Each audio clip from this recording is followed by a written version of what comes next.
Sa taon na to, nakilala ko ang pinakamahina at pinakamatatag kong bersyon. Nakilala ko yung ako na madaling madurog ang puso. Kailangang hawakan ng may pag-iingat. Kailangang isilid sa lalagyan na may sapin at bulak. Sapagkat marami na rin akong lamat. Kinailangan ko ang mga yugto ng pahinga, ng pagiging marahan at pagyakap sa mga buwan ng kahinaan. Natagpuan ko rin ang pinakamatatag na ako. Yung ako na hindi napasuko ng maraming pagkabigo. Pinakamatatag dahil nandito pa rin ako.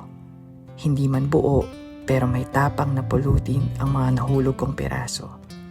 Hawak ko pa rin ang naipon kong pag-asa para magpatuloy.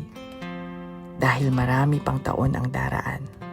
At malay natin, sa susunod na taon, baka ang makilala natin ay ang bersyon natin pinakamasaya.